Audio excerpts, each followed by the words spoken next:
Everybody, I'm Strobe Talbot. It's my pleasure to welcome all of you here this afternoon. Thank you for braving the elements. I think it would require a little more bravery tomorrow afternoon around this time. So we timed this event, I think, perfectly. And particular welcome to Justice Breyer and to Joanna Breyer. They are both friends of this institution, friends of many of us here. Justice Breyer's connection with the Brookings Institution goes back a ways. I suspect that most of you noticed when you came into the front entrance of the building that there are some banners celebrating our 100th birthday here at Brookings. This is also the 40th anniversary of the publication of Justice Breyer's first book, which came out under the imprimatur of the Brookings Institution Press. Later this year, by the way, the Brookings Institution Press will be publishing his dissent in the death penalty case. That'll be in the fall. We also have an annual lecture series here in his honor and in his name, and the next one of those will be during the course of the spring, and the subject is always the theme of international law and its importance to the world and, of course, to the United States. Today, we are going to hear from him and the two panelists, Dahlia Lithwick and my colleague from the Governance Studies program, Ben Wittes, here on a related question, which is the degree to which and the reasons for United States law taking account of the laws of other countries. This is the topic of his new book, The Court and the World, which has been widely and prominently and enthusiastically reviewed in recent months. So with that, I'm going to turn the proceedings over to the panel, and there will be plenty of chance for you to interact with Justice Breyer and be part of this conversation. So with that, Ben, maybe you'll just open it up. All right. Well, thanks very much for coming out on this cold day. I will dispense with introductions because we really are dealing with two people who don't really require an introduction to a Brookings audience. And we're going to structure this just as a conversation. Dahlia and I will ask questions for the first half roughly, and then we will go to questions from the audience. Please make sure your phones are silenced, and we will, and as you have questions and want to get in on the conversation, signal me, and I will say this again before the time comes, wait for a microphone to actually come around before you start talking. So Justice Breyer, let's start with just a little bit of an overview of the project that you undertook in this book. Why did you want to write a book about the court situated not in American law, but in the world as a legal and non-legal venue? And what's the overarching theme that holds the project together? Well, I wrote it so I could speak at Brookings. The first book, by the way, you still can get. It's at Amazon. It's called Regulation of Energy by the Federal Power Commission, which I wrote with Paul McAvoy. It only costs a penny. Pretty good. And if you have one of those free postage things, it's just a penny.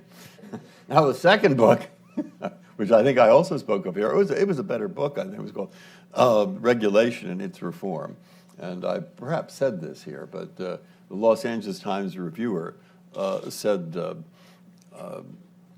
in Alice in Wonderland, Alice emerges from the pool of tears with the dormouse who begins to read from the history of England, Hume's History of England. "Why are you reading that?" says Alice, and the dormouse says, "Because this is the driest thing I know."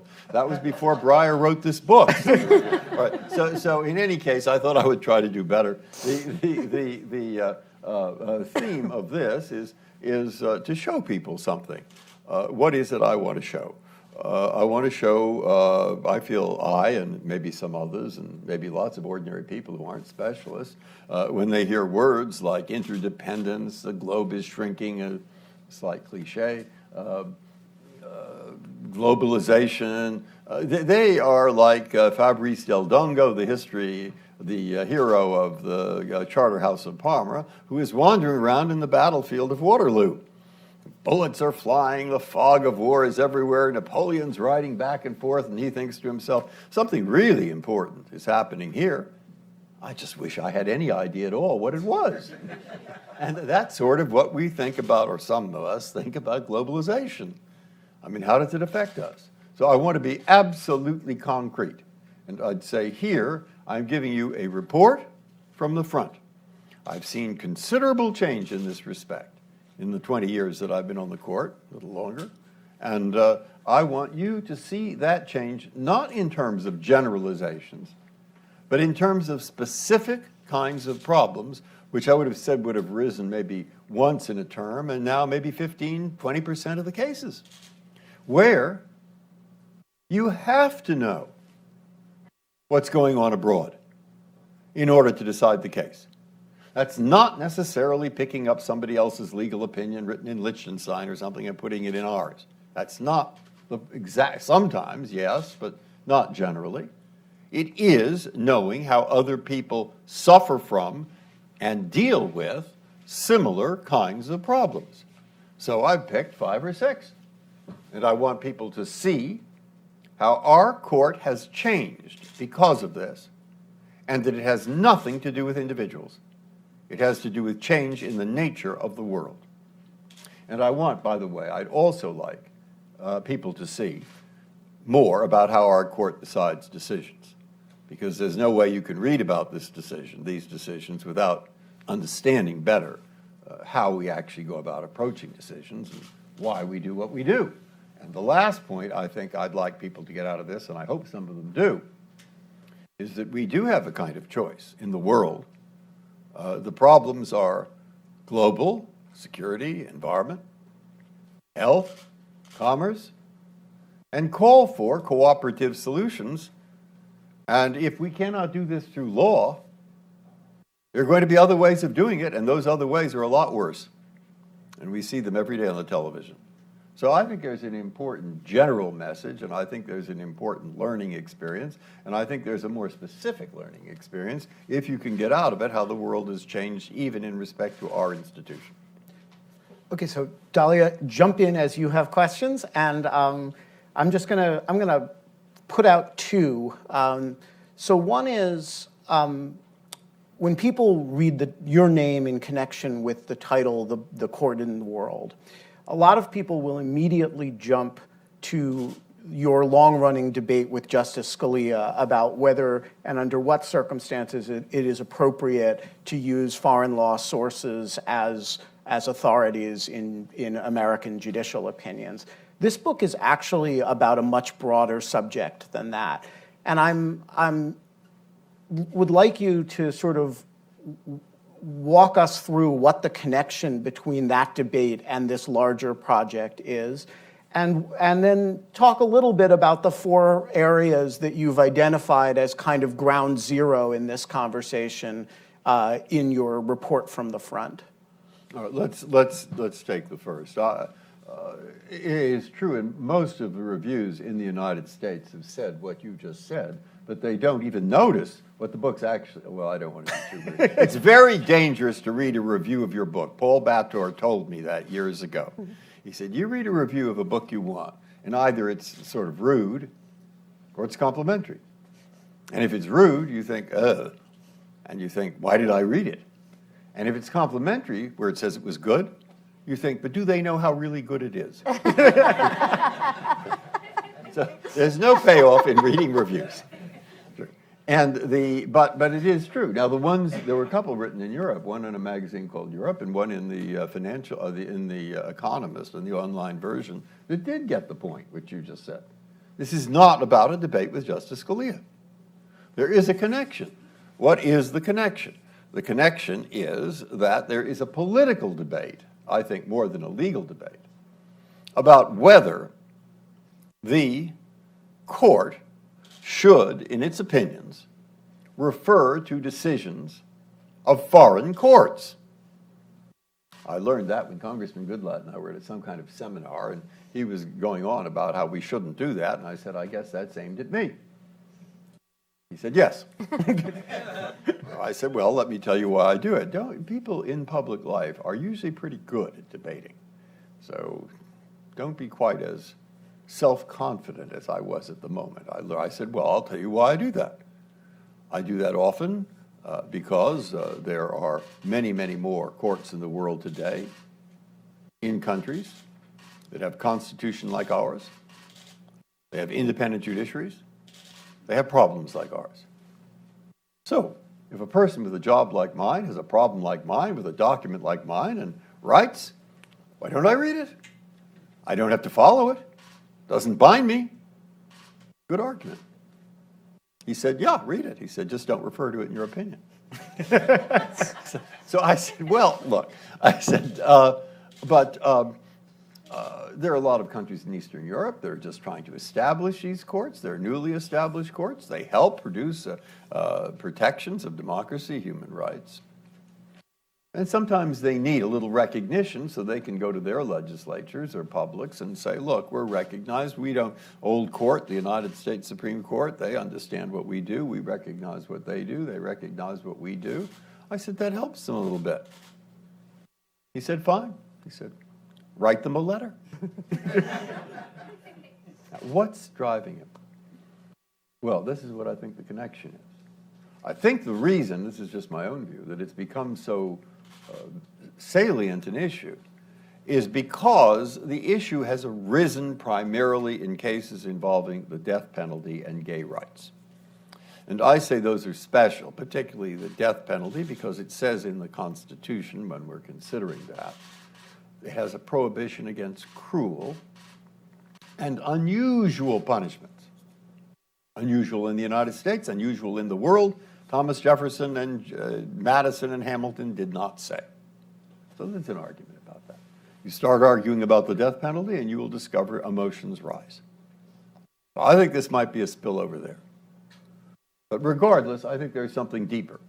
Because many other cases, nobody, not Justice Scalia, not anyone in the court, denies you have to look, you should look to foreign opinions when you're trying to interpret a treaty, for example.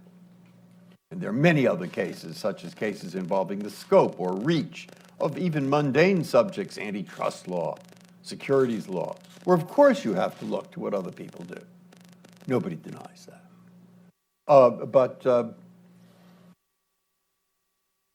What's moving the congressman? And why is this so salient politically? My own opinion? Because people are concerned that the more we consult with courts from abroad or institutions from abroad or look to abroad, it will partly be the same old group of slightly left-wing people consulting with each other. Or more importantly, what will happen is a watering down of our American values. I say, that's what's worrying you. Watering down of our American values. Well, that's a good point. I don't deny that problem. But the reason I write this in part, to show you what's going on, is that I hope by the time you read it, and I hope you do, you will come to the conclusion, which is mine, that the best way to preserve our American values is to know what's going on abroad and participate. Because the major problems are international in scope, and major solutions have to, in part at least, be international in scope. And if we do not participate and learn, the world will go on without us, and we will have less influence than we would otherwise. So working out the relationships of law and taking into account what goes on elsewhere is part of an effort to preserve what we've come to cherish, which is our own values. and see if you don't agree with me. Maybe he will. But that's a major motive. And that's what I see the connection is. Can I follow up? Because I had exactly the same reflexive response to the book reviews, which is that they were trying to mash it into this smaller argument about citing foreign law, and I think you deal with it in 3 pages and say exactly what you just said. We should cite foreign law because it's there. But I think that the other thing that the book reviews were a little bit misleading about Justice Breyer is the extent to which this is a normative book. And by that I mean, this is not you saying we should be enmeshed in a conversation with the world and our court needs to be global and bigger in scope, because it seems to me that this is a purely descriptive book. What you're saying is this is the status quo. And that it's not, as you say, because of the nature of the cases we take, it's the nature of the world we live in, that we are deeply, deeply engaged in this. And so to the extent that there's a normative part of the book, I feel as though what you're trying to say is, given that this is the world we live in, here's how we're going to do it. Is that fair? That's what I think exactly right. And we give the normative part, but that is how I do things. If I think probably it's partly style, partly just, but I think that a position that I'm taking in the court is completely correct. Sometimes I think it's only partly correct. But regardless, because I think it's right, really right, and the others are wrong.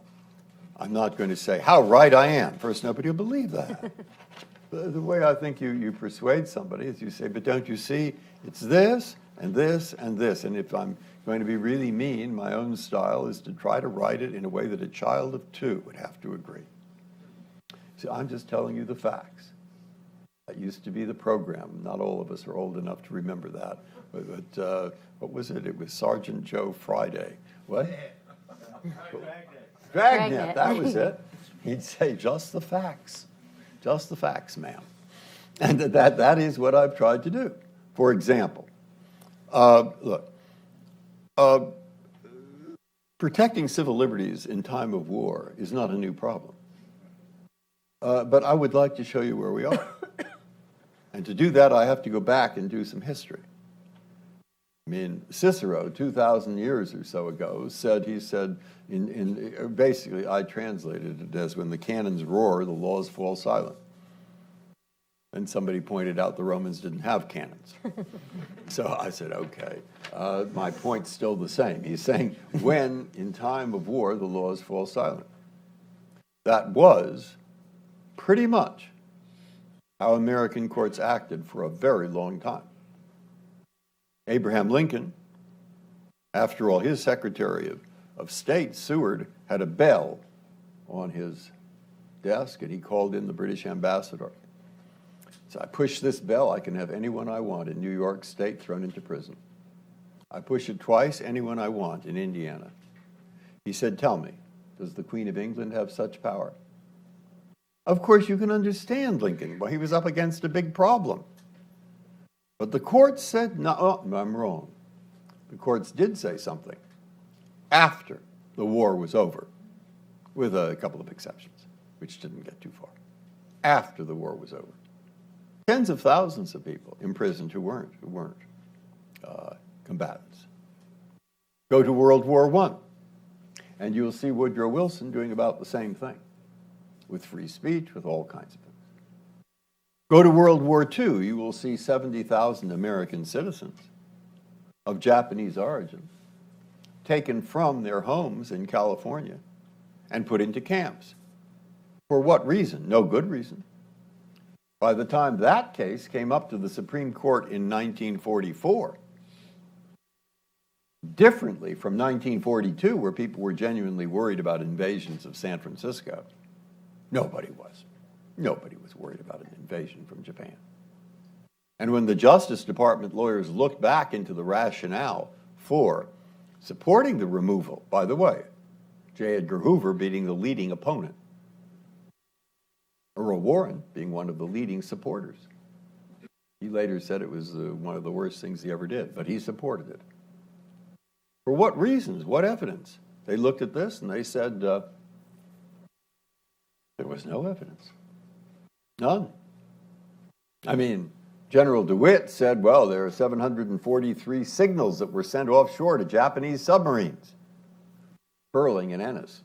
In 1944, and the Department of Justice called in the FCC and said, let's look at that. They came back 2 weeks later with a pile like this and said, not one. What were those 743 instances? Well, they were all things like buck privates working the machinery they didn't know how to work. Not one. So those two lawyers said, we're not signing the brief. And then they worked out a compromise in the brief, so a footnote that nobody could understand, but which really said, we don't believe the Defense Department. And what's his name? Herbert J. Wexler was the one who worked out a compromise, that compromise, and got them to sign the brief. So you could say, well, the Supreme Court gets the Korematsu case. That was the case. I once met Korematsu. He was a great guy. He was very feisty. He was a friend of our next-door neighbor in Cambridge, whose father had been Ernie Bezig, the ACLU lawyer in San Francisco. He used to play poker with my father. And the ACLU wouldn't support him in that case at the beginning. He represents Korematsu. Korematsu says, but I'm going to win. I'm an American. There's no evidence. What? He lost. He lost 6-3. So for a while, I thought, well, they didn't understand the footnote. Then I read the transcript. What's his name? Who was who well-known lawyer here, who was representing Japanese American Defense League. He pointed out that footnote and said, read it. 6-3. And the six, Black, Douglas, Frankfurter, the people who were on certainly the right, they decided Brown versus Board. The others were Murphy, dissented, good, and Jackson and Roberts, very interesting. And why? Well, I had thought the reason must be this. It must be, because this is generally viewed as one of the worst cases in the U.S. reports, it must be that the justices in the majority thought, well, somebody has to run this war. Roosevelt or us? And they said, we can't. Guess Roosevelt has to. Okay, we'll uphold it. I thought I'd made that up, that it seemed like the best inference. And 2 weeks ago, I met a historian who said he'd gotten a hold of Black's notes from the conference, and that is exactly what Black said. Wow. Huh. It's not in the book, because I didn't know it. But it was a logical inference. You see? And so now, what happens? I mean, we have that case on the books. During Korean War, we have steel seizure. And steel seizure, Jackson gets up and says, no, the president has gone too far. And that's the majority. The majority say he's gone too far. Why? Maybe they're reacting against Korematsu.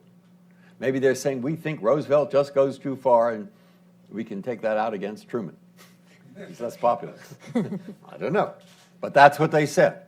Then you look to the Guantanamo cases, and the Guantanamo cases say 4 cases, 4 detainees, every one of them wins. The president loses. Congress passes a law saying those detainees who are enemy combatants, and an enemy combatant, some deny it, but not many, can be held an enemy combatant during a time of shooting war when you are in the shooting war. And those were the detainees at that time. At least you can hold them. But Congress passed a law saying they can't get to court. No, that's struck down. And the key, since they won each of those cases, and they weren't popular people. I mean, bin Laden's chauffeur is not a popular person in the United States. Sandra O'Connor writes,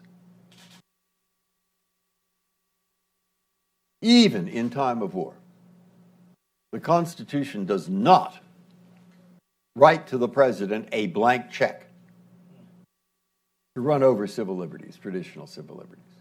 I signed that. It's easy to sign that. It only becomes hard when you ask the obvious next question. Very well, what kind of check does it write? Okay. And there we are. And it's a long wind-up for a very short pitch.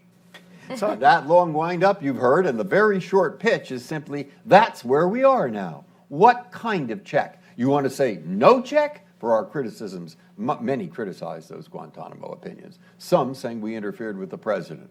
To those, I say you want Guantanamo. What do you want? You want Korematsu? Is that what you want back? No review of any kind?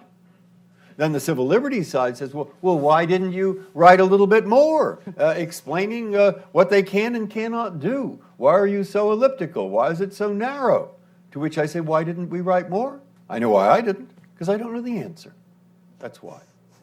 Because I don't know the answer more. And so there we are. That's that. Now, how do you want to solve the next case that's coming up? And isn't it a good idea that maybe we know something about national security before we start getting out there pronouncing on what the right balance is between the national security and the civil liberties? And maybe it's even a good idea, since we're not the only ones to face this problem, that we learn something about how other countries are facing the problems too, and how it works out there. In other words, a little bit of empirical experience may help get better decisions, unless you want to withdraw entirely, in which case there lies Korematsu, or in which case or if you want just arbitrary decisions, and then what happens to the security of the country. All right, you see? So, I'm drawing a problem. So I want to push you a little bit on the relationship between the first section of the book, which deals with these national security and civil liberties balance matters, and the subsequent sections of the book, which deal with, respectively, treaty interpretation and U.S. statutory interpretation in interaction with the rest of the world. So the broad thesis that we can't avoid as a descriptive matter that we are engaged with the rest of the legal world is, I think, overpowering in the second two sections. That, when you're interpreting treaties, other countries' practices, interpretations of those treaties, institutions really, really matters. And you make a really powerful case that our statutory interpretations are pervasively affected now in certain areas by looking overseas, and inevitably so. But I read the first third of the book, and I said, wait a minute, you can tell this story, and we conventionally have told this story without reference to the broad thesis of this book. We've told it as a separation of powers story. President gets too strong, the court has reined him back, the court has gotten more aggressive about doing so as the imperial presidency has become more imperial. And so my question is, why should we think about this first section as part of this story? It doesn't involve foreign law or legal institutions. It doesn't involve, it involves a much older struggle. The only foreign document, really, that we end up talking about in these cases is a 100-year-old lease of a plot of land in Cuba.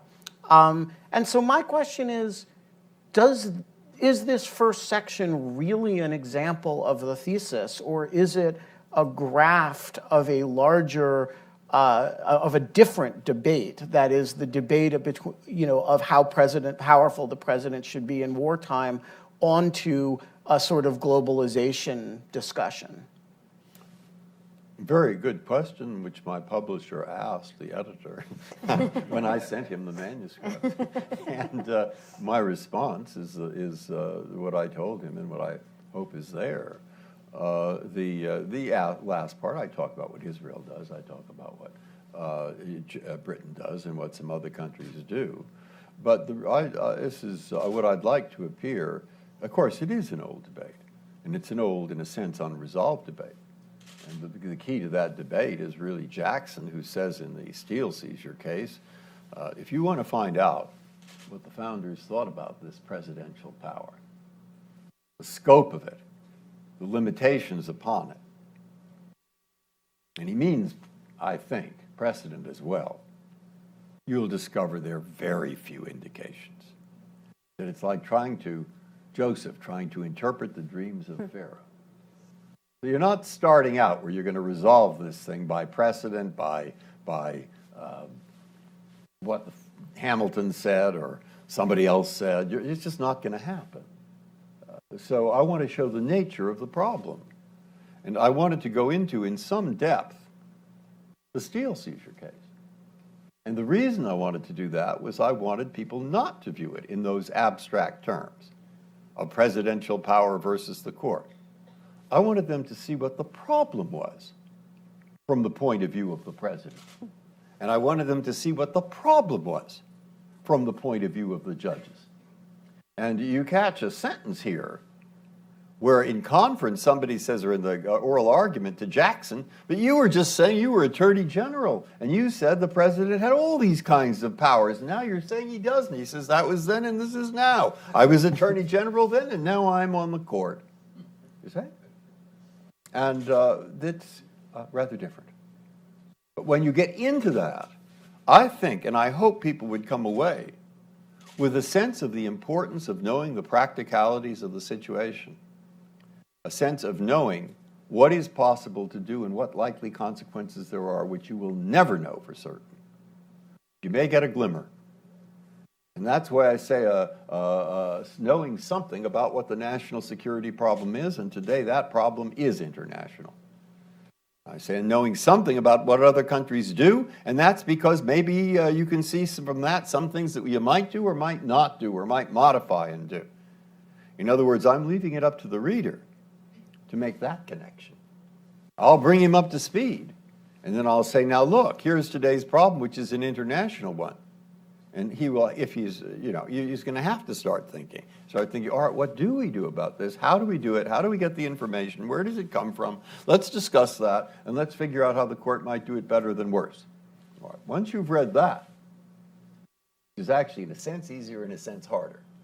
You're absolutely ready for instances where you can plunge into the middle of it, where we're looking to what goes on abroad all the time, and it's obvious that you have to. I mean, that's Kirt saying, this is in the commerce area. Supong Kirtsang, he's a Thai student. He's up in Cornell. He discovers his textbooks, identical textbooks, identical, in English, sold in Bangkok for a much lower price. So he writes to his parents and says, send me a few. They sent a lot more than a few. He began to sell them. Publisher got annoyed, brought a lawsuit. Can they do it?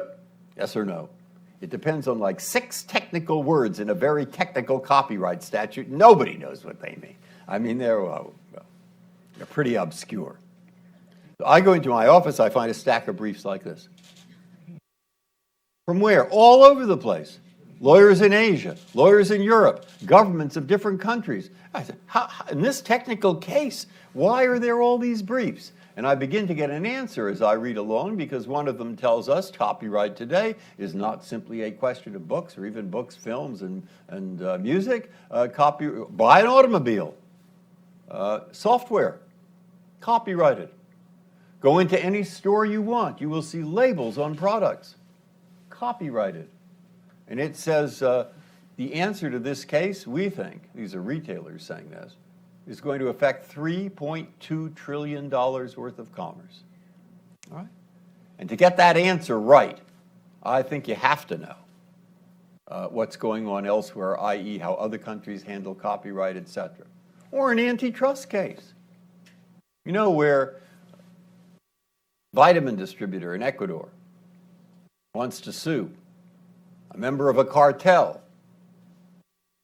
manufacturer, Holland, brings the lawsuit in New York. Why New York?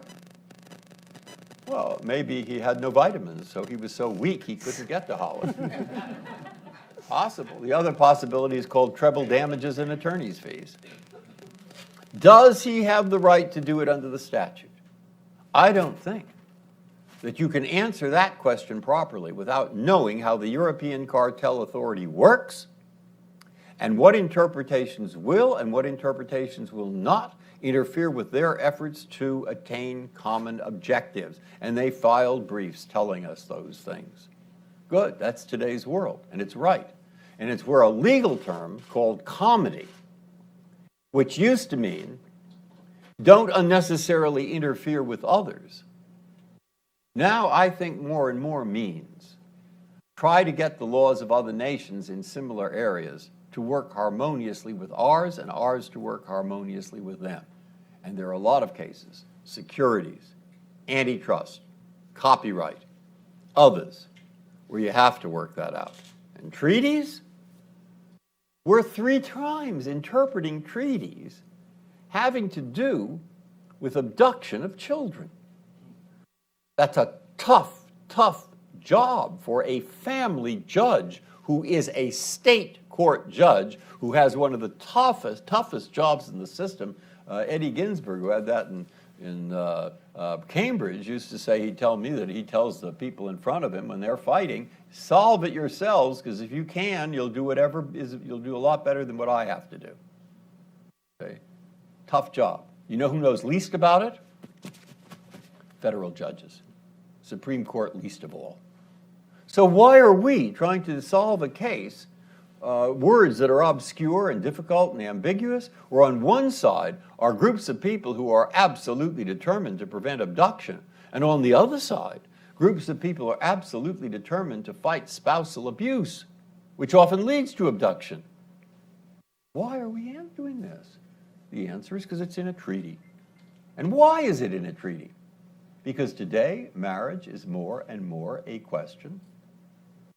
Crosses frontiers, crosses boundary lines. And there we are. That's the world. And there are ways we might be able to do better or less well, et cetera, some of which are discussed. All right, is that beginning to answer your question?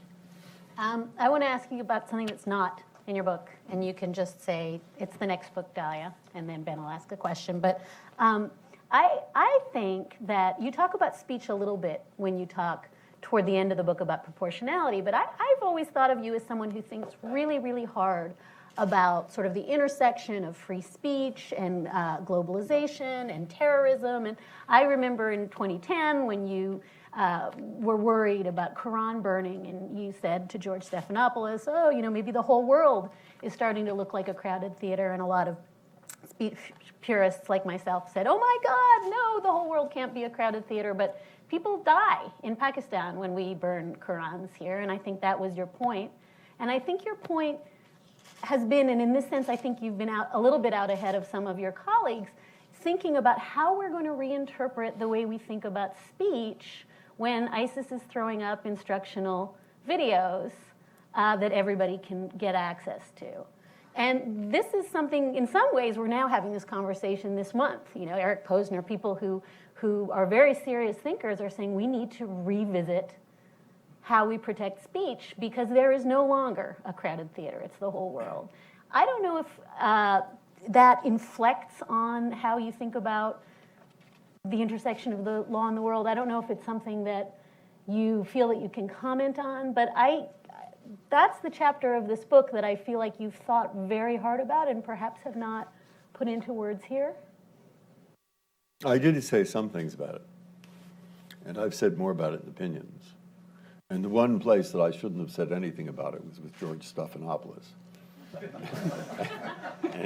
It really proves, don't try to show how clever you are. It does not work. I mean, I thought he did ask that question about the man who was burning the Koran at that time, and I thought, oh, I have such a good answer. I'm going to say, well, of course, people have freedom of speech, don't they? But you can't yell fire in a crowded theater, can you? And I thought, that's perfect, because nobody knows what that means. And I've sort of answered the question. No.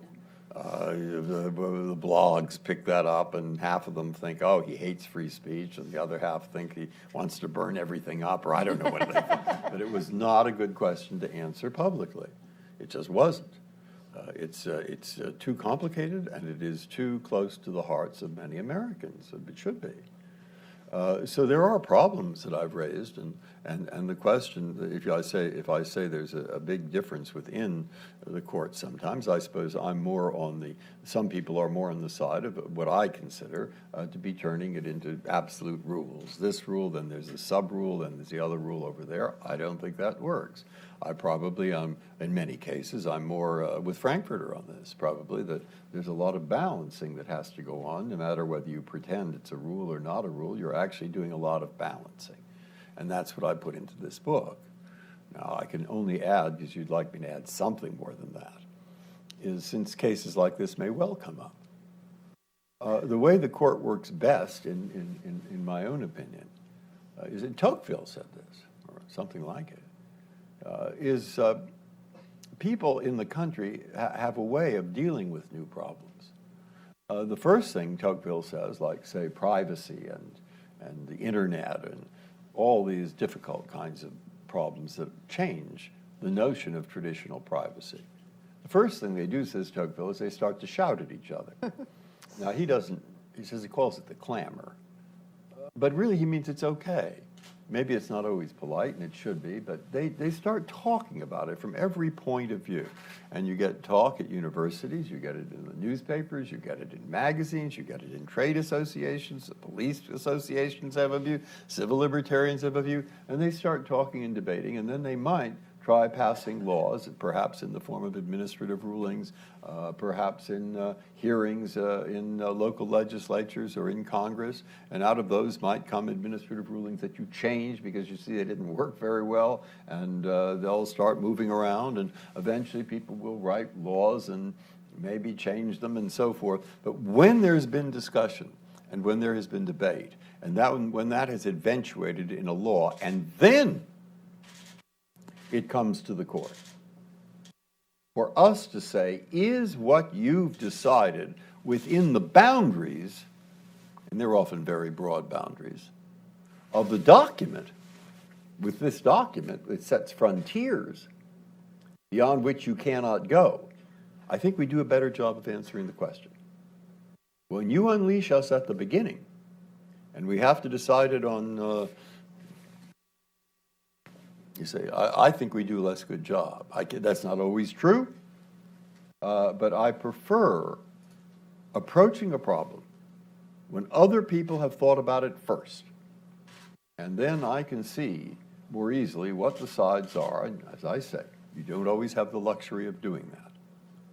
But where you can do it, it is, I think, likely to lead to a better solution. So we're going to start taking audience questions. As you signal me, I will direct the microphone your way. While we do that, I just want to pose one more question myself. What, as the audience can see, this is a much larger discussion than the narrow should we cite foreign law debate. My question is which parts of the descriptive thesis that you've outlined are matters of common ground between you and your colleagues, and which parts are actually disputed? I'm not looking for, who thinks what, but I mean, how much of what you've laid out in this book would other members of the court say, yeah, that's right, that's the new world we face. We pose different answers to those questions, but yes, Justice Breyer has accurately described the problem that the court faces in the world. And to what extent would they say, no, on this point, there really is no, in the context of the world, there's just U.S. statutory law, there's just the Constitution, and he's imagining an interconnected web that doesn't, in fact, or should not, in fact, affect the way we do our jobs? Well, I suspect I could get the greatest unanimity on treaties, because everyone's written that you have to look to other countries to interpret a treaty. And on the questions that we were discussing about business, like the securities and antitrust, well, Justice Scalia wrote the opinions, and he usually takes the other view. And I just joined onto what he was saying and maybe added a few things. There wasn't much disagreement about that. He might disagree as to the overall importance of it. I don't know. I'm not sure. I've never had that discussion with him. I'd say where you're likely to get the most disagreement is on the civil liberties versus security, on the ground that, well, that we're not going to learn much from abroad. And I can't prove that we will. I have that's why I say I leave it. It's not booting the question down the road. I'm trying deliberately to provoke conversation. The way we solve things in the legal profession has traditionally been the judges say something. The professors all say why it's wrong. It's good. That's their job. They can compare it with other things that have been said on the past, and they can say this would work better, this would work better. And the lawyers, reading what the professors write and leading the opinions, can take what's useful for the case, and we will get back in front of us in different form the thought of quite a few people on this kind of issue. And it's at least that kind of discussion that I think is important here. And since I'm out there in the world that's doing it at the court, I thought perhaps it would help to provoke that kind of discussion by writing this book. So I will say that you know, when you flip the mirror around, your point in other countries is utterly uncontroversial. So I was also in a frontline situation with respect to this recently. I was in Israel and wrote an article comparing U.S. versus Israeli military attitudes toward proportionality in targeting.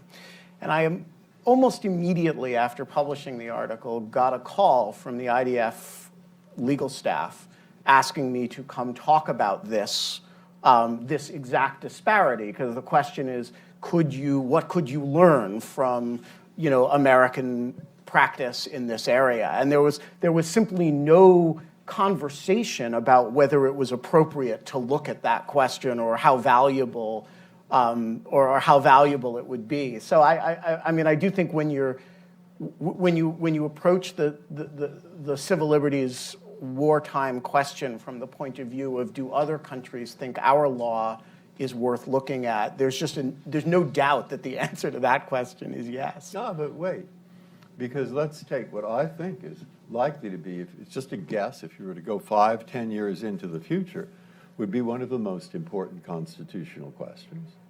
And that stems from the fact that Professor Cassese had his students go out and look across the world how many international organizations are there.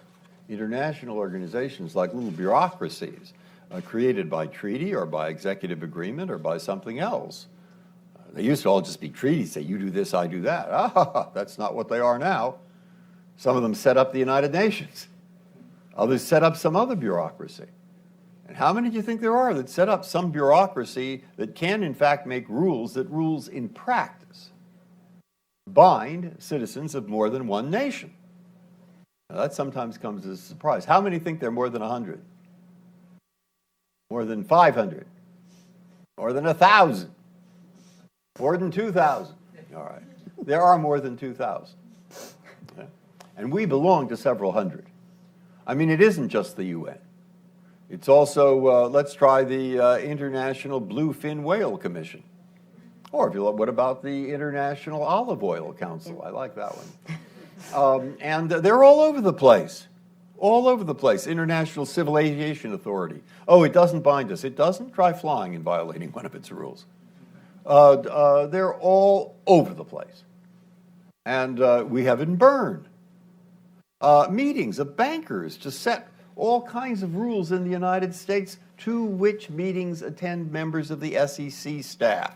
Now, they can come back and they can say, oh, we're now promulgating this proposed rule for your comment. But wait a minute, they really decided it in Bern. And who was present in Bern? The bankers. The public? No. Regulators? Yeah. And there are rules and laws all over the place. Who probably makes the rules that affect your daily life the most? The SEC or ICON? ICON is the organization, headquarters in Los Angeles, some kind of corporation that makes all the rules for the internet. And what is the status of those rules? And how does the public then input? And how do you, in fact, square the delegation of authority that's being given to these entities with an Article 1 that says the legislative power of the United States shall be in a Congress of the United States, not the Bluefin Oil Committee, whatever. You see? Similar problem to what arose at the time of the 30s when we had the creation of agencies. What were those? Were they in the Constitution? Well, if we can't resolve that problem, and I mean, it may come up in many different forms, but if the answer is you can't do it, how do we solve the world's problems? Cooperation is a necessity. And if the answer is do as much as you want, what happens to Article 1 and the constitutional delegation of authority? I mean, there may be ways of working this out. It may be fine. I just sort of reacted. You were saying that they don't have these problems in Europe. They don't? They don't? They just had the problem before the Constitutional Court of Germany about the extent to which the EU treaty signed by Germany was valid in light of a constitution that has certain reserved powers to the states, the Länder. And they've had that same question in Italy, and they've had that same question in Austria. And every court has decided it the same way, namely that the government could not give all the powers away to the EU. There's always something they can't give. Now, they've always decided in the case in front of them that it was all right to give those powers. But nonetheless, one after another. And you say France, oh, no problem. No problem. France just has a state of urgency where it derogated from the Strasbourg Convention. Now let's imagine why they might have done that. Perhaps they did not have this great respect for the laws of other nations that you might expect or not expect, but nonetheless, that's what they did. And so it's to what extent the problem of how you reconcile. And I didn't notice in any of the English decisions anyone mentioning how Israel dealt with the problem. The Israelis are different because they have Avram Barak, who said everything in the world is always relevant. but it's not a problem, I don't think, that is unique to us. The problem of how, for example, we're going to reconcile the security needs and civil liberties is something not only a lot of people have, but in respect to which a lot of different nations have not yet worked out the system or systems through which they are going to resolve these tensions and difficulties. So we're going to go to questions from the audience. I have a few things to say in advance. Please, again, first, wait for the microphone. Second, please tell us who you are and what organizations you're from, if that's relevant. And number three, Justice Breyer is a very, very gentlemanly man. I am not. There's always somebody in the audience who thinks they're going to get him to say how he's going to vote in the blank case that's big this year. Don't try it. You're not going to fool anybody, and I will cut you off with a shocking lack of due process. Sir. Steve Luckett, I work and study here in the city. Thanks a lot, Ben. I appreciate it. I actually did think about trying to trip up Justice Breyer, but... See, it's always worth the warning. Justice Breyer, I'll make them three quick ones. You were recently in France. Could you give us your sense of the greater crackdown on civil liberties to an extent pushed out by that legislature? That's the first question. The second is, what influence has Justice Goldberg and Senator Kennedy had on your work on the court? And the third is Bush v. Gore's on page 280 for anyone who's interested. I covered that as a young news producer. I wondered, do you hear the protests outside on either side of the cases that you're on? And thanks. As to the first, what's going on in France, I don't know more than you if you read the newspapers there. I haven't been there for a while. I know they're having these kinds of problems, but I don't have anything specific to comment about it that I haven't already. In respect to the, which was the second? It was the, Justice, yeah, I would say so. Justice Goldberg was very practical. We love Justice Goldberg. I mean, he had two clerks at that time. He was wonderful. Just great. He used to take us to lunch, of course. All the clerks love that. The boss takes you to lunch. And, but he was happiest, I would say, at the Labor Department. He was an activist. He liked to get things done. He was the labor secretary for a few hours before he set up a minimum wage committee, an end discrimination committee, a do this committee, and a do that committee. And he really couldn't do that at the court. He liked the court. It was fine. It was fine. But this was Goldberg. He's sitting in his office at home one night, and he sees on television there's a terrible snowstorm and they need medicine somewhere in a hospital which they couldn't get. And he says, I know what I'm going to do. I know the general who runs Fort Meade or whatever it was. And he calls him on the phone. He says, General, I have a great idea for you. And that's Kennedy too. For you. Why don't you take one of your machines and get the medicine there? You'll be on television. You'll save the people. It'll be fabulous. And he did. Okay. Ideas had to. Kennedy, sort of like that in a way. The way you compromise. I wrote on a cup, my law clerks gave it to me, the 6 things I learned from Kennedy. First, of course, is the best is the enemy of the good. Absolutely. Never try for the best. Like, the good is good enough. And the second thing, which I thought was the way you compromise. What a good idea you have. You sit there and listen until you hear that person who's totally against you say something, oh, I can get that one. What a good idea you have. And then when it comes time, because it went through, you push that person out in front of the television cameras so that his constituents see he did a good thing. And he'll come back and try to help in the future. Great. And I learned from him so many things. I mean, so many things. Credit, don't try to get all the credit, please. I mean, he's not averse to getting credit. No politician could be. But credit, don't worry about it. It's a weapon. Use it to get your end. Now, if the thing succeeds, there will be plenty of credit to go around. If it doesn't succeed, who wants the credit? You see? And I loved working there. I loved working for Arthur Goldberg. I loved working for Ted Kennedy. I mean, that was another thing that Kennedy had, and Goldberg too, to a degree, but Kennedy really had it. You know, we're out there to help. Help who? Help him. Help yourselves. And help people who need help. And do it with a little bit of lightness of tone. Don't take yourself too seriously. When I would come in the morning, I just loved to go in there because it's going to be interesting and fun, and we may get something accomplished. Ma'am?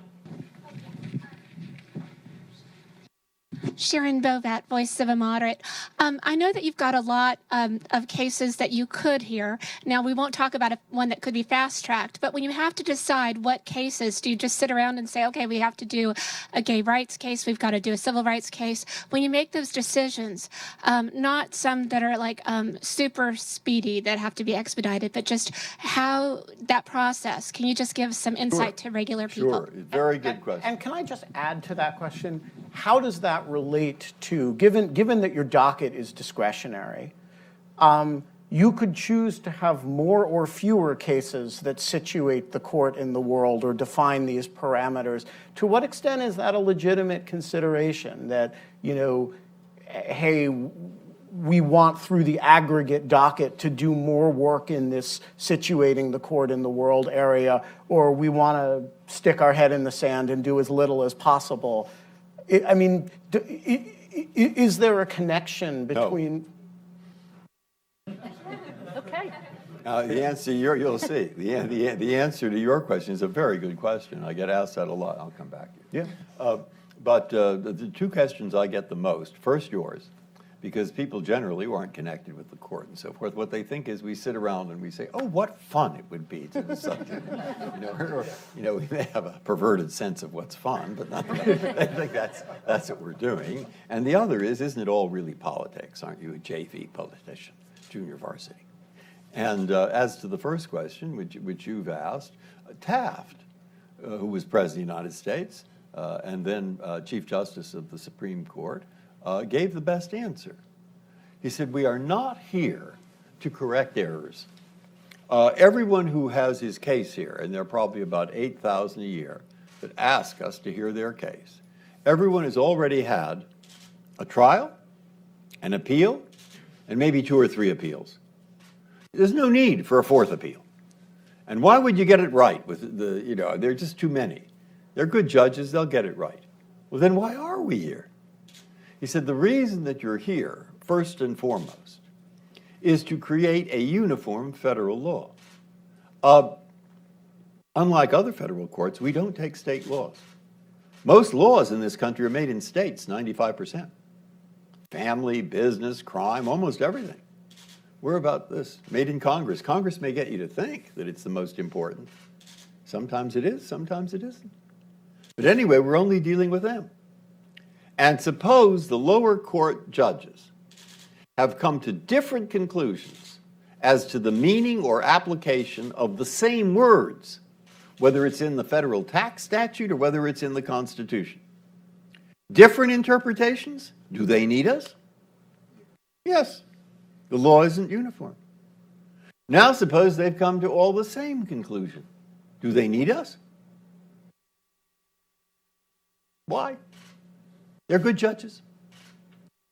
No need. So the primary criteria is just what I've told you.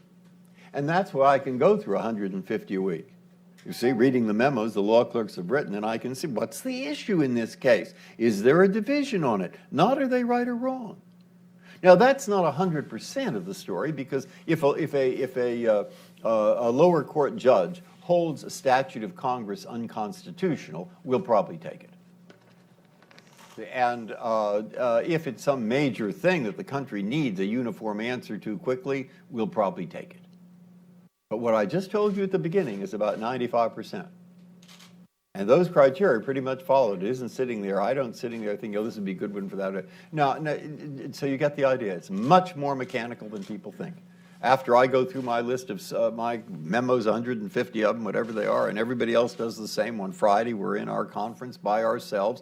Any one of us can put anyone on for discussion, and maybe there'll be 10 or 12, and we'll go around the table, and we'll say briefly, it starts with the chief, and then it goes to Justice Scalia and Kennedy and Thomas and Ginsburg and me and Alito and Sotomayor and Kagan.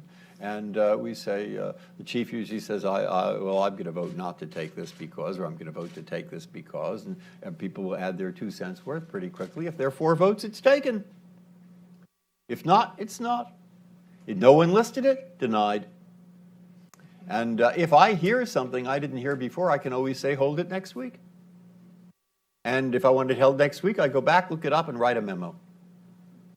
And if I really feel strongly, I write a dissent from the denial of cert. And I circulate it. And you only see, if you see them, if you only see the ones that have failed. Because I'm trying to convince my colleagues, and sometimes they do.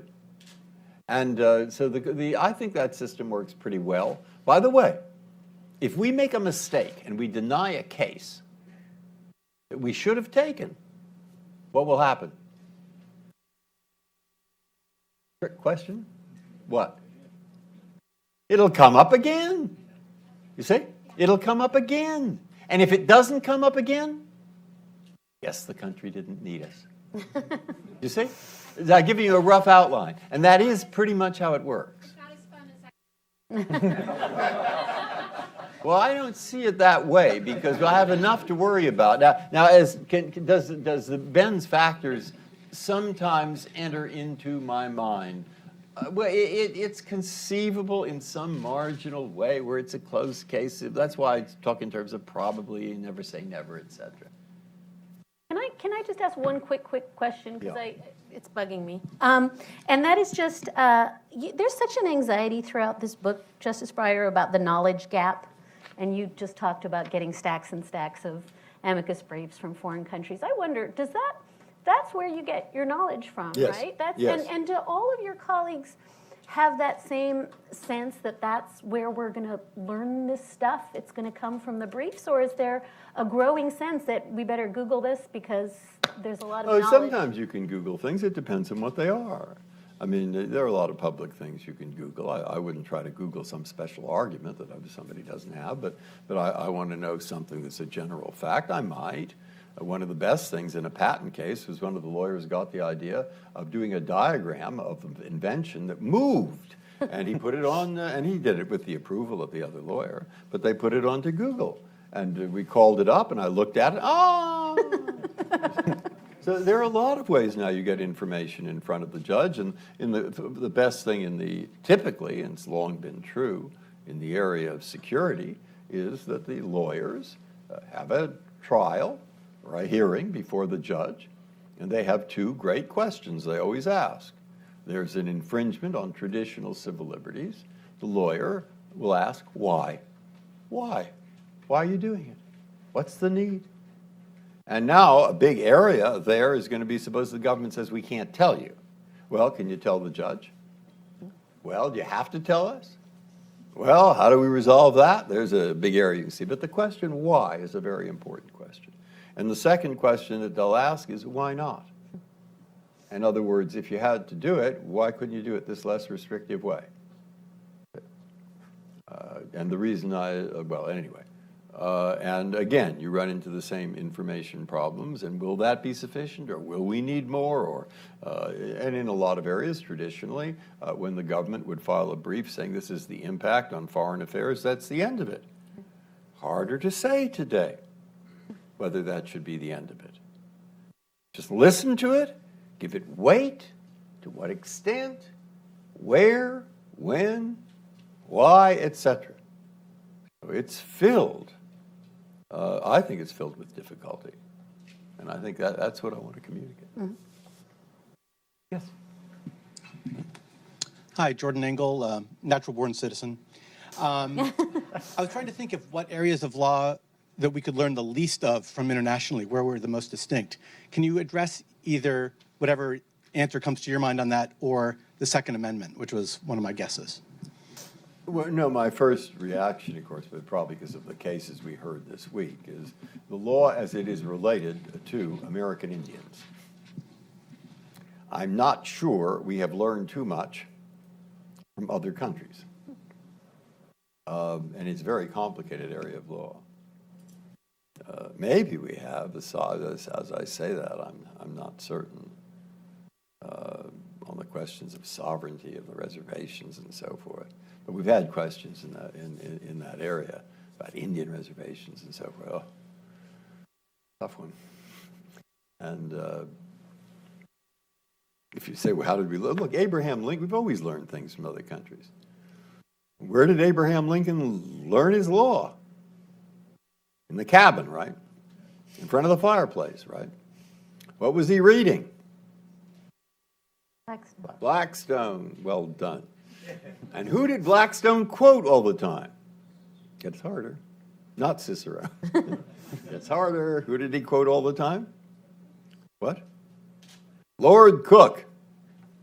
Lord Coke, who made the commercial law of England. And my professor, Ben Kaplan, said that the reason Anglo-American judges enjoy a degree of prestige in their countries is really because Lord Coke figured out how to create a set of commercial rules that made England the richest country in the world for many years. And where did Lord Coke get his information? At least some of it. The Edicts of Colbert from France. And I even began to find one point, I found somebody who knew that Colbert took a certain amount of his material from the Arab scholars in Granada. I thought that would be pretty good if I could pin that one down. But in any case. So. Please. Hi, my name is Anna, a naturalized citizen. I was wondering, you talked about looking at decisions of other courts, and common law is a tradition that's delineated in this country by a constitution. So does the practice of looking at decisions of other courts kind of erode the principle of a nationalized tradition of common law? And do you see that eroding in the future and giving way to a different type of law? Well, that's I think what some people are worried about, and I don't think it has to erode. After all, we've had a system for many, many years where people have looked to the laws of many different states when they work out commercial law. And even without the United States Supreme Court, in areas of state commercial law, they look to each other's laws. And they were able to create a uniform commercial code, partly with the aid of the uniform code commissioners. There are many ways of trying to create a uniform law where that's necessary. And part of it involves looking to each other. And we wouldn't say that the Uniform Commercial Code is some unfortunate development. I think we'd say it's a very fortunate development. And to what extent did it change the law of Utah? I don't really know. But I mean, there are many ways of looking to these things, and I'm not suggesting one entirely. And And what I want to show, and I stop there, is that I don't think engaging in this activity is going to undermine basic American values.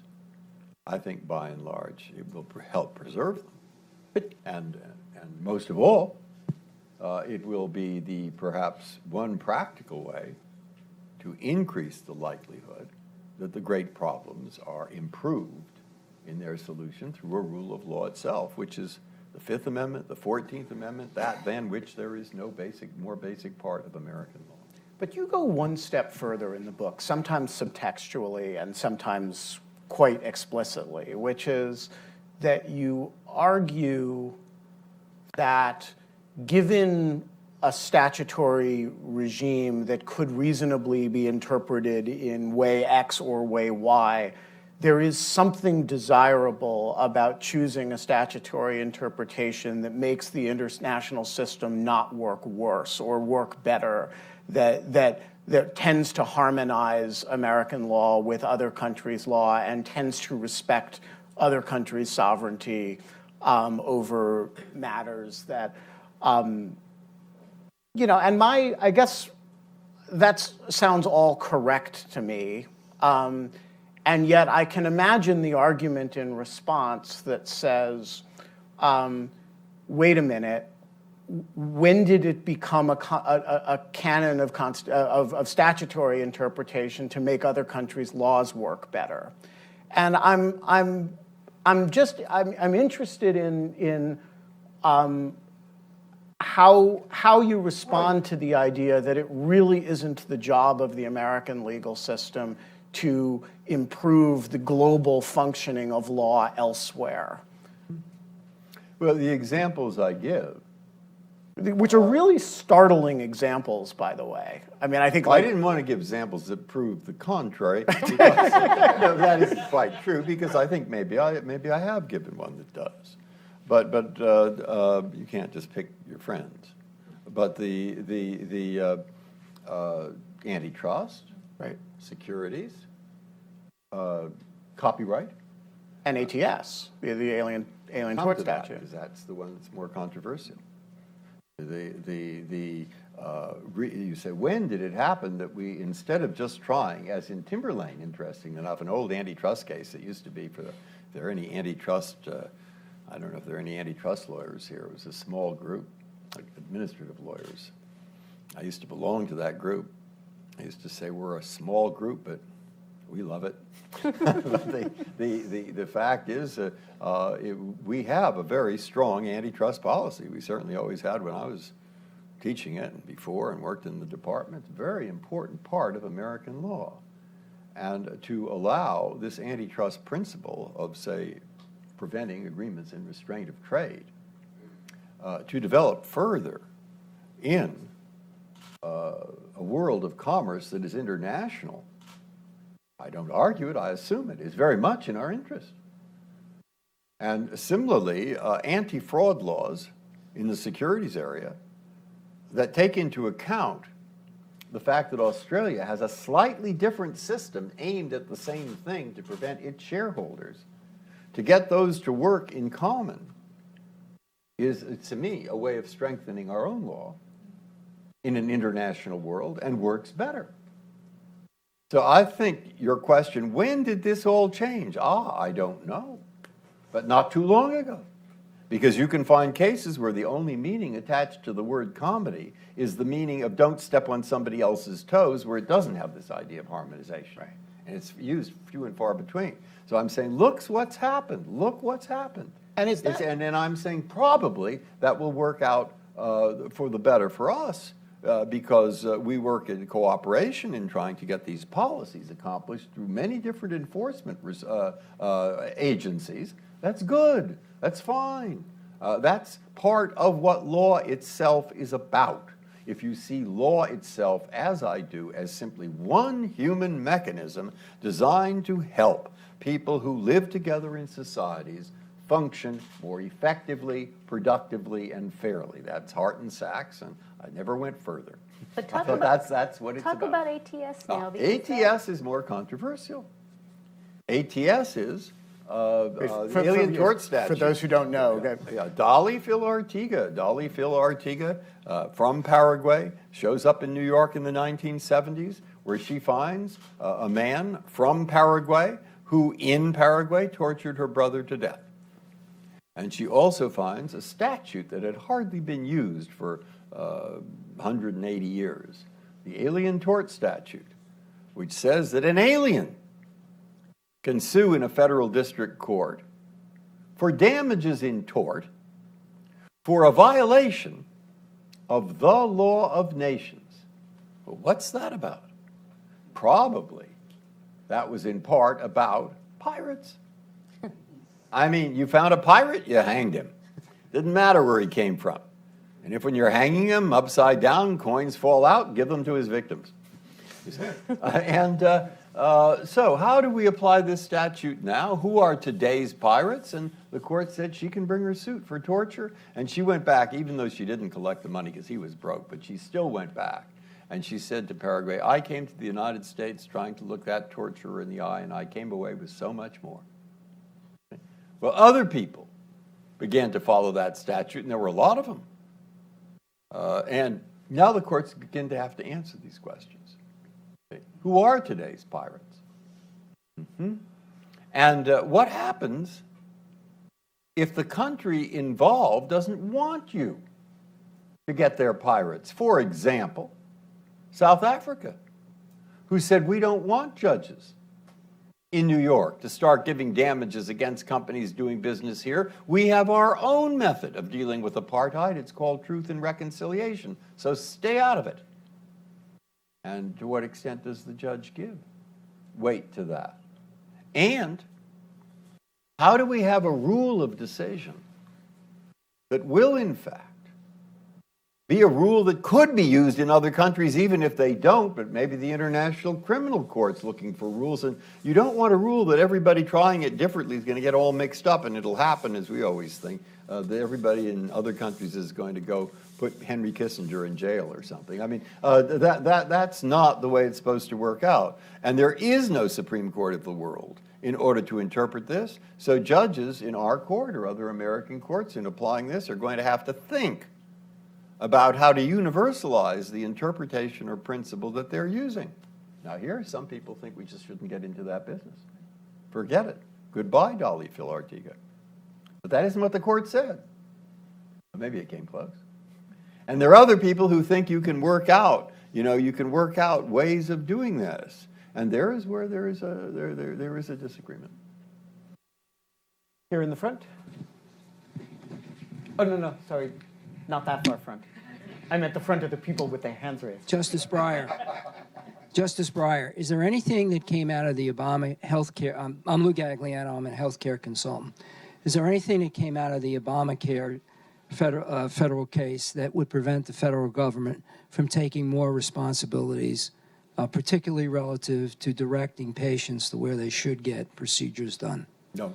The truthful answer is I don't know. I can't. This is a little beyond the scope of today's discussion. Right in back of Ilya Shapiro from the Cato Institute. And Justice Breyer, I'm wondering what you think the advent of populism of both the left and the right, both in America and abroad, has on the story you're talking about with globalization and the law. Is it that it's irrelevant because this is a discussion within and between elites, at least until President Trump or Sanders start appointing judges, or is there some infiltration in that regard? It's a discussion about judges and law. And so what is the relevance to this discussion about judges and law?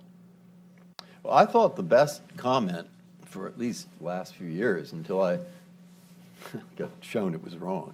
Paul Freund, years ago, in talking, a great expert on the Supreme Court, and really talking about the New Deal Supreme Court and the changes that they made. He said, the court does not shift with the wind. It does not change with the weather. But the climate, the long-run climate, that may have an impact. I think that's pretty good, because over the long run, different judges are named. That doesn't mean the judges are all deciding things on the basis of politics, because a judge is going to be named by a president who really does think that the law is what that president thinks. Well, let's not be too specific, because if you think that the president's going to appoint a person who is going to agree with him on everything, that president is in for a big disappointment. Teddy Roosevelt appointed Oliver Wendell Holmes. Within 6 months, I think, Holmes had decided to dissent in the Northern Securities case, a very important case politically, antitrust, at that time. And Roosevelt said, I could carve a judge with more backbone out of a banana. But if you're talking about very general things, such as what law is about, or what the Constitution is about, or how these principles in the Constitution relate to life in America, what the country is about, and how these old, perhaps long endurable principles apply to the world that's changing, a president may be luckier in getting somebody who has agreement with him on many of those basic jurisprudential points, and even there he might be mistaken. But that's the kind of thing. I mean, when I came to the court, I thought, since I'd been in federal court in Massachusetts, I'd had a lot of disagreements, and San Francisco isn't free of disagreements where I grew up, but I'd never seen disagreements like this, my God. And I thought for a while, everybody should agree with me. Who's so right and so forth.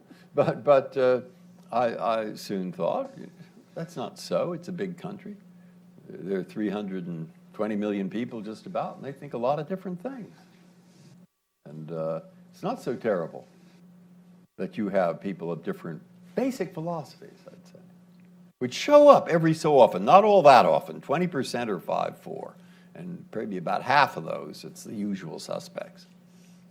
But still, it's not so terrible in a big country of people with lots of different views to have judges that have somewhat different basic jurisprudential approaches. So there we are, which is to say it might sometimes have some effect, but not except over a long term. Sir? Justice Breyer, it's on, I guess. My name is Charles Sullivan, and I'm with the organization CURE. Many years ago, we were involved with the U.S. Sentencing Commission when you were, Judge Wilkins started out, and haven't talked to you since then, really. I chair or direct a international prison reform organization, and I also read your book, and there was three, I think, Plessy versus Ferguson, the Dred Scott decision, and the Japanese decision case that you talked about were the three worst decisions that Supreme Court has made over the years. And I know you're not open to other nominations, but we're seeing in the prison reform movement the results of Kansas versus Hendricks, or Hendricks versus Kansas, where we have a civil commitment for people who have finished their criminal sentence. We have a situation in Minnesota where no one in 20 years has ever been released out of the 700 that are there civilly committed. Okay, we need to bring this around to a question, please. The question I have is, I don't think there was any international background to that case. It seemed like it was unique, that really no one knew what to do, because a person who was convicted of a sex offense said that he would be a danger if he was released. So we've got to come up with something. Well, there are a lot of different areas. I'm sure that look, in every decision that's split, which is at least about half of them, there's somebody who thinks it's totally wrong. I mean, so it's not everybody can be right. And we just have a system where you follow the majority.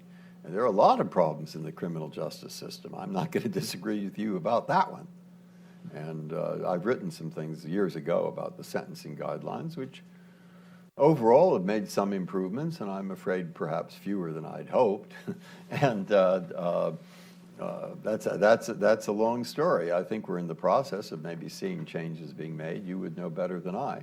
Are there other areas of the law where you think? I didn't think it had much to do with international. I agree with you. I mean, where we should be looking to, one of the questioner's comments is that, court decided that case with no sense of what other countries do with long-term commitments. I'm not arguing here. I'm trying to get examples here. And I think there'd be fewer than 20%, maybe fewer than 15% of the cases in a given year where it seems pretty clear that you need a sense of what other places you need are a sense doing. of what's going on elsewhere. And there might be many other cases where it would be helpful. I'm not saying that they're not. And the lawyers will probably point it out if they are, and sometimes they will be, and sometimes they won't. So we have time for one more question from the floor, and then I'm going to ask Dahlia to pose the last question. Gentleman over way by the side whom I can't see. Thank you. My name is Joseph. I'm a student at SAIS across the street. And to get the phrasing right, do you think that the federalism revolution of the Rehnquist court era has now entered a phase where liberals should favor blue state federalism as the focus shifts from state sovereign immunity to other aspects of the Commerce Clause, where enhancing state power to experiment with policy innovations serves to advance a progressive agenda in areas such as state labor, environmental, and health? Again, I'm not sure what that I don't know. has The to only comment I can make is this is my own personal reading. I loved this years ago because I like irony to a certain degree. And this is irony in respect to liberals liking one constitutional kind of approach or provision and conservatives the other. And I happened to read in about the same period of time a book by a man called Ewald, which is very, very interesting, the history of the Army McCarthy hearings. And he was a young lawyer attached to Fred Seaton, who before he became Eisenhower's Secretary of the Interior was Secretary of the Army. And they moved all the files of the people whom McCarthy was trying to investigate over to the White House. Why? So that McCarthy couldn't subpoena them. And at that time, all the liberals thought presidential privilege is the best thing we've ever heard of.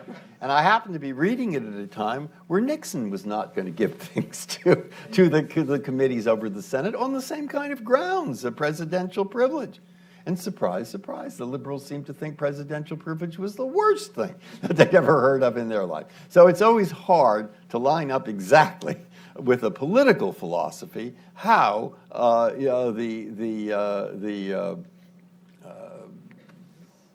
legal principle is going to sort out and whether there'll be more of it or less of it. And you're suggesting changes that may mean some shift in some political directions, and I'm not going to say anything about it because I really don't know. Dahlia, finish us up. Well, I want to circle back to what I think was undergirding Ben's question to you when he was talking about going to Israel and having it sort of be a given that what America does is relevant to other courts. Because that flies a little bit in the face of what we hear, which is that we have this sort of waning influence in the world, that other courts cite us less often than they used to, and that they're more interested in South Africa and the Canadian Constitution. So I know it's a part of your thesis that we want to be in this conversation.